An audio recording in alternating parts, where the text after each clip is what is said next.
खुद से जीतने और खुद से सीखने वालों को मेरा सलाम। काम नहीं, उसका उद्देश्य समझना सबसे महत्वपूर्ण है। नमस्कार, स्वागत है आपका अपने इतवारी मोटिवेशन के इस नए एपिसोड में। इस इतवारी मोटिवेशन में हम लोग हर इतवार एक अच्छी कहानी, एक अच्छा प्रेरक प्रसंग, एक बुक या कुछ भी ऐसी चीजें जो हमें कुछ नया सिखाती हैं, उन्हें हम आपसे साझा करते हैं। आज की इतवारी शुरू करने से पहले मैं बताता चलूं कि आपका एक लाइक, एक शेयर और एक सब्सक्राइब हमारी उम्मीदों को और बढ़ाता है और हमें प्रेरित करता है कि हम ऐसे ही और वीडियो आपके लिए लाते रहें। तो आइए आज सुनते हैं हम एक कहानी। आज की कहानी होने वाली है आचार्य नागार्जुन के बारे में। आचार्य नागार्जुन के बारे में आपको पता ही होगा कि यह एक प्रख्यात रसायन शास्त्री होने के साथ साथ एक भारतीय बौद्ध भिक्षु, दार्शनिक व माध्यमिक मत के संपादक भी रहे हैं और इनका शून्यता का सिद्धांत जो है वह काफी लोकप्रिय रहा है। कहानी की शुरुआत ऐसी होती है कि आचार्य नागार्जुन को एक ऐसे युवक की तलाश होती है जो उनकी प्रयोगशाला में उनके साथ मिलकर रसायन तैयार कर सके। उन्होंने एक एडवर्टीजमेंट या विज्ञप्ति निकाली और इस विज्ञप्ति को पढ़कर दो नवयुवक उनसे मिलने आए। दोनों को उन्होंने कहा कि आप ये रसायन बनाकर लाइए। पहला युवक जो था वह 2 दिन बाद रसायन लेकर आया और नागार्जुन जी ने उससे पूछा कि इस काम में कोई कष्ट तो नहीं हुआ। इस पर युवक उत्तर देते हुए कहता है कि मान्यवर बहुत कष्ट उठाना पड़ा। पिता को उदर का कष्ट था, माँ को ज्वर था, छोटा भाई पैर की पीड़ा से परेशान था और गांव में आग लग गई थी, पर मैंने किसी भी चीज पर ध्यान नहीं दिया और एक निष्ठ रसायन बनाने में तल्लीन रहा। नागार्जुन ने कुछ भी नहीं कहा और वह युवक सोच रहा था कि भाई चूंकि मैं रसायन बनाकर लाया इसलिए मेरा चुनाव तो निश्चित है, लेकिन आचार्य नागार्जुन ने उससे कुछ भी नहीं कहा।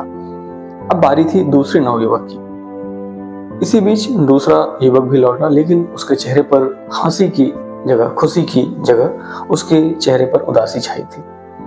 नागार्जुन जी ने पूछा कि क्यों, क्या बात हुई, आपका रसायन कहाँ है, आपने क्या बनाया? तो दूसरे नवयुवक ने कहा कि मुझे 2 दिन का समय और दे दीजिए। नागार्जुन ने बोला कि क्यों? तो युवक बोलता है कि मैं रसायन बना ही रहा था, लेकिन मैंने देखा कि एक बूढ़ा रोगी है, एक बूढ़ा व्यक्ति है जो रोगी है, वो बीमारी से करा रहा था।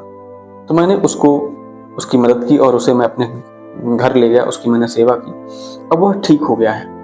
आज दूसरा दिन है और वह ठीक हो गया है और उसके बाद मुझे लगा कि यार मैंने तो रसायन बनाया नहीं, लेकिन मैंने सोचा कि मैं आपसे क्षमा याचना करूंगा और आपसे 2 दिन का समय और लूंगा और फिर मैं रसायन बनाऊंगा, इसलिए आप मुझे 2 दिन का समय और दें। अब रिजल्ट की बात थी कि 2 में से किस एक युवक को वह नौकरी देने वाले हैं, किस एक युवक को अपने पास रखने वाले हैं। इसके उत्तर में नागार्जुन बोलते हैं और वो मुस्कुराते हुए कहते हैं कि कल से तुम काम पर आ जाना। किसे कहा उन्होंने कल तुमसे काम पर आ जाना? उन्होंने दूसरे नवयुवक को कहा जिसने रसायन नहीं बनाया था। पहला युवक यह सोच ही नहीं पा रहा था कि उसे क्यों नहीं चुना गया। नागार्जुन ने पहले युवक से कहा कि तुम काम तो कर सकते हो, लेकिन यह नहीं जान सकते कि काम के पीछे का उद्देश्य क्या है। वस्तुतः रसायन का काम रोग निवारण है। जिससे रोगी के प्रति संवेदना नहीं होगी तो वह रसायन कारगर नहीं हो सकता। पहला युवक निराश होकर लौट गया और दूसरे नवयुवक को नागार्जुन ने अपने यहाँ अपने साथ काम पर रख लिया। कहानी से सीख क्या है? कहानी से सीख यही है कि हमें किसी भी काम को करने की उत्कंठा तो होनी चाहिए, करने का पूरा मनोबल तो होना चाहिए, लेकिन उसके साथ साथ हमें उसका उद्देश्य भी समझना चाहिए कि उस चीज का उद्देश्य क्या है। यदि आपको उस कार्य का उद्देश्य नहीं पता है और यदि आप कार्य पूरा भी कर लेते हैं तो कहीं ना कहीं वह कार्य अधूरा ही रहेगा। तो ये थी आज की इतवारी।